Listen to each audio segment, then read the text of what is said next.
Andrea, you got the first question. Thank you, Mr. President, and thank you, Chancellor Scholz. Mr. President, I have wanted to ask you about this Nordstream project that you've long opposed. You didn't mention it just now by name, nor did Chancellor Scholz. Did you receive assurances from Chancellor Scholz today that Germany will in fact pull the plug on this project if Russia invades Ukraine? And did you discuss what the definition of invasion could be? And then Chancellor Scholz, wenn ich Sie fragen darf. If I may ask you, Chancellor Scholz, you said there was some strategic ambiguity that was needed in terms of sanctions. I just wanted to know whether the sanctions you are envisaging and the EU is working on, and the US as well, are already finished, finalized, or is there still work ongoing? And you're not really saying what the details are. Is that just an excuse for Germany maybe to not support the SWIFT measures?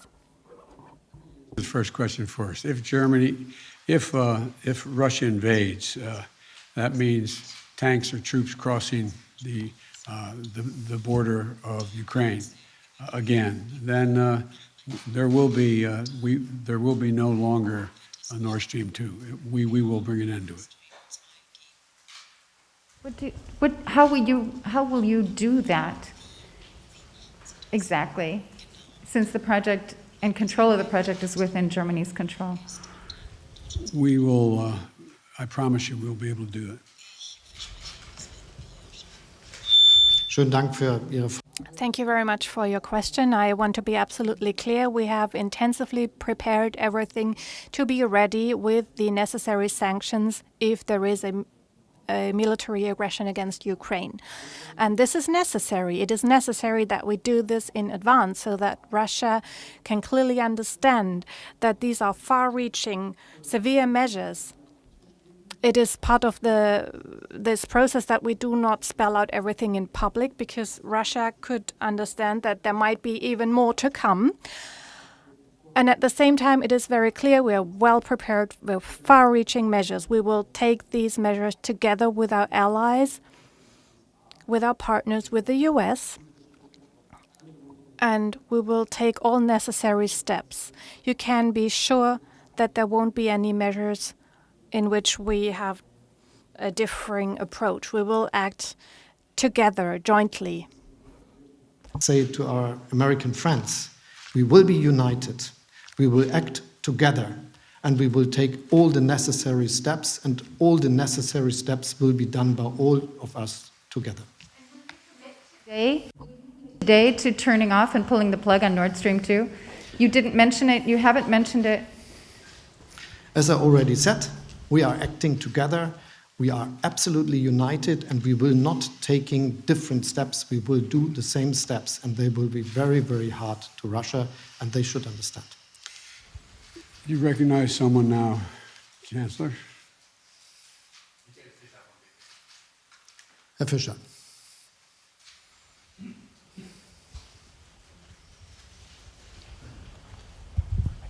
Ja. Michael Fischer, dpa, vielen Dank.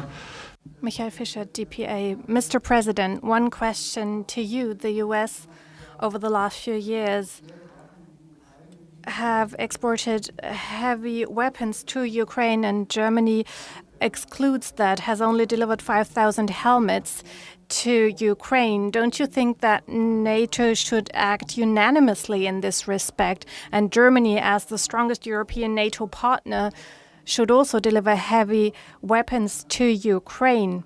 And Ukraine has asked Germany to do so. And on Nord Stream 2, I would also like to ask, don't you think with regard to the threat posed by Russia, Germany should already rethink its position on Nord Stream 2? And the third question, if I may, over the last few days and weeks, there has been severe criticism from the US media and from Congress as well, vis-à-vis Germany, about the reliability of Germany as an ally. This has been called into question. Do you understand this criticism? Is Germany a reliable partner from your point of view? And Mr. Chancellor, also a question to you, Nord Stream 2. You said all options are on the table. You're not mentioning Nord Stream 2 by name. Don't you think if you were to spell this out, you could win back trust as a strong ally here for the US? There's no need to win back trust. He has the complete trust of the United States. Germany is one of our most important allies in the world. There is no doubt about Germany's partnership with the United States, none. With regard to helping Ukraine, one of the largest contributors financially to Ukraine has been Germany. Germany has been in the forefront of making sure of providing economic assistance. You also asked the question, you asked so many, I can't remember them all.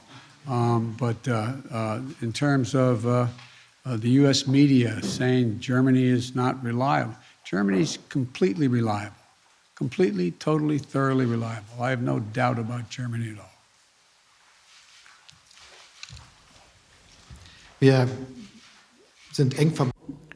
We are united, and the transatlantic partnership between Germany and the US is one of the permanent pillars of German policy, and it will be relevant in the future as well, just as relevant. And this will be one of our top priorities always. On behalf of NATO, we are the country in continental Europe that is making the largest contribution, financial means, and also military power. And we are the country that contributes a great share. We don't fully agree with the US who pays the biggest part of financial support to Ukraine. Since 2014, about $2 billion direct bilateral support, and within the EU, an additional 3.8 billion that is made available. So substantial financial means to stabilize the Ukrainian economy, and we are willing to continue with that sort of contribution. So this is the very strong and unbreakable friendship between our two countries. Part of this is that with regard to the difficult situation at the Ukrainian border due to the Russian troops, we have made it very clear we will unanimously act in terms of sanctions. Mr. President, once again, a question with regard to arms exports. Do you think it is okay that NATO partners have different approaches here? And on Nord Stream 2, once again, do you think the current positioning of Germany with regard to the Russian threat is okay? Look, there is no doubt in America's mind that Germany is an incredibly reliable ally and one of the leading physical powers in NATO, number one. Number two, the notion that Nord Stream 2 would go forward with an invasion by the Russians is just not going to happen. Now, Wall Street Journal, Sabrina? Thank you, Mr. President. Based on everything you know now, do you think that President Putin will authorize an invasion of Ukraine before the end of the winter? And what is your message to the roughly 30,000 Americans who are currently in Ukraine? Do you think that they should leave the country? Well, I've had discussions, numerous discussions with the Russians, and particularly with Putin. I don't know that he's even made it. I don't know that he knows what he's going to do. And I think he has to realize that it would be a gigantic mistake for him to move on Ukraine. The impact on Europe and the rest of the world would be devastating, and he would pay a heavy price. I have been very, very straightforward and blunt with President Putin, both on the phone and in person. We will impose the most severe sanctions that have ever been imposed, economic sanctions. And there will be a lot to pay for that down the road. It will affect others as well. It will affect us somewhat, it will affect Europeans, but it will have profound impact on his economy. And but I don't know. I know that he's in a position now to be able to invade, almost assuming that the ground is frozen above Kyiv. He has the capacity to do that. What he's going to do, I don't know. And I don't think anybody knows but him. To the Americans who are currently in Ukraine, should they leave the country? I think it'd be wise to leave the country. I'm not talking about our diplomatic corps. I'm talking about Americans who are there. I hate to see them get caught in a crossfire if in fact they did invade. And there's no need for that. And if I had anyone there, I'd say leave. And to Chancellor Scholz, can you outline specific steps that Germany is taking to reduce its energy dependence on Russia? And what do you say to those who suggest that German reliance on Russian gas is limiting Europe's options for how to respond to the crisis in Ukraine? Schönen Dank für die Frage. Thank you very much for raising that question, because it gives me the opportunity to address a topic that's important to me.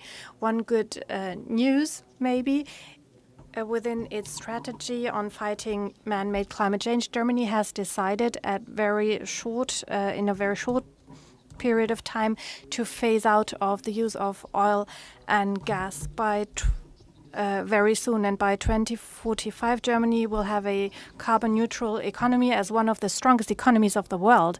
And with regard to these energies, we often think about heating at home and driving a car, but we're talking about industrial production, producing steel, chemical substances, cement. And changing these industrial processes and reorganizing such systems is what we have planned. So this year we will continue to take far-reaching decisions that will help us to use more wind energy, offshore wind energy, onshore wind energy, and solar energy, and expand the capacities, expand the grids, and have a strategy for Germany, but also worldwide, on the use of hydrogen, which is a central element for us to change our industrial processes that are using oil and gas right now. The industry is willing to be on board. We're doing this together with them, but it will probably be the biggest industrial modernization project in Germany in 100 years, with very good prospects that we will develop new technologies that other partners in the world can use as well. And this will help us fight climate change. And by the way, the energy mix today, we are talking about 1/4 of our energy that is linked to gas. And only part of that gas comes from Russia. A big part comes from Norway or the Netherlands.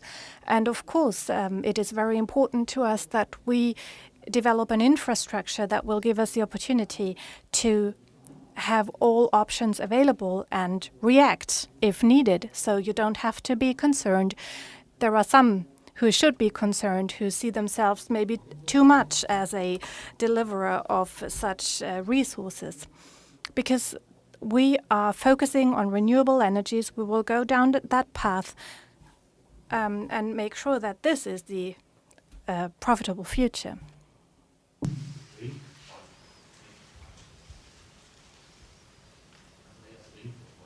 Also, Herr Rinke. Mr. Rinken. Herr Präsident, Mr. President, I would like to ask you a question about LNG. Germany and Europe are much more dependent on Russian gas than other regions of the world. And you promised European allies to help with LNG, but this resource is more expensive. It's not available in the volumes that might be needed to replace Russian gas. And I would like to know from you how you would help Europeans in case of a conflict with Russia. Is this an empty promise, or what can you really do? What can you offer? And in addition, the US are buying oil from Russia worth billions of dollars, and I would like to know whether these transfers are also part of the sanctions package against Russia. And Mr. Chancellor, liquefied natural gas, there is a big controversy in Germany about fracking gas. And how far is LNG even a real replacement, or is it also with a view to the climate club you intend to found? Is it really an alternative to Russian pipeline gas? Let me respond. First of all, we are looking at opportunities to make up for lost gas, LNG, from Russia. we're underway of trying to see what we can do to do that, dealing with our friends around the world as well. We think we could make up a significant portion of it that would be lost. But you know what everybody forgets here is Russia needs to be able to sell that gas and sell that oil. Russia relies, a significant part of Russia's budget, it's the only thing they really have to export. And if in fact it's cut off, then they're going to be hurt very badly as well. And it's of consequence to them as well. This is not just a one-way street. And so we are looking at what we could do to help compensate for immediate loss of gas in Europe if it occurs. And that's what we've been working on for some time now. Ich bestätige zunächst mal, dass wir I can confirm that we work closely with the United States of America. And Joe Biden and I are working closely together as well.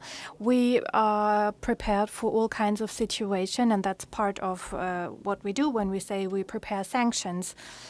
That means we need to be able to react at any time, and this is happening.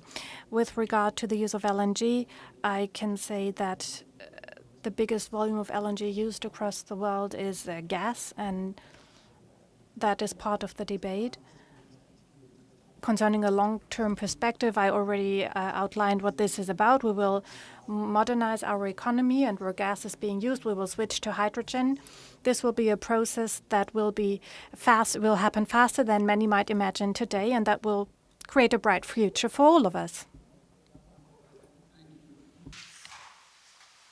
Thank you very much. Appreciate it. Yes. Given that there are 100,000 The answer is yes.